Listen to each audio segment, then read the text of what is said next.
រឿងmắtតាយើនឹងអ្នកកាប់អស់មានបរិះកំសត់ទុរគតម្នាក់រកស៊ីកាប់អស់លួថ្ងៃមួយកំពុងតែលីអស់មួយបាច់ទាំងមែកទាំងស្លឹកយ៉ាងធ្ងន់ខ្លួនក៏ចាស់ធ្ងោផងដើរផងខ្នងកោងកោងក្បាលងក់លើកជើងបោះជំហានស្ទើរមិនរួចគាត់ខំប្រឹងទៅដល់ខ្ទមកន្ត្រួចរុំសត់តែផ្សែងភ្លើងដោយនឿយព្រួយពេកអស់កម្លាំងស្ទើរដកដង្ហើមមកដល់គ្នាគាត់ក៏ទម្លាក់បាច់អស់អង្គុយគិតនឹកដល់សេចក្តីទុក្ខលំបាករបស់គាត់ហើយពោលថាអ្នកឯងបានសេចក្តីសប្បាយយ៉ាងណាហើយចាប់តាំងពីអ្នកឯងកើតមកក្នុងលោកនេះបើគិតឲ្យសពទៅមិនគឺអ្នកឯងនឹងហើយដែលជាមនុស្សកំសត់ជាងគេនៅលើដីមូលនេះជួនកាលដាច់ពេលហើយមិនដែលមានវេលាទំនេរសោះប្រពន្ធអ្នកឯងកូនប្រុសស្រីតាហ៊ានពន្ធដារសពគ្រប់មេបំណុលនិងកំណែនទាំងអស់នេះបន្ថែមបង្ហើយនៅសេចក្តីក្រមកលើអ្នក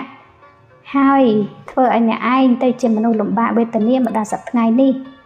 គិតឃើញយ៉ាងដូចនេះហើយទៅបរិះកំសត់ហៅរមត្តយើមកកាច់យកឲ្យស្រឡះទៅព្រមត្តយើមកភ្លាមហើយសួរថាត្រូវឲ្យវាធ្វើដូចម្ដេចបរិះកំសត់ឆ្លើយថាយើងហៅរកអ្នកឲ្យមកជួយលើកអស់ដាក់លើស្មាបន្តិចរួចបង្អង់ថយចេញឲ្យឆាប់ទៅទោះបីយើងចង់ស្លាប់ក៏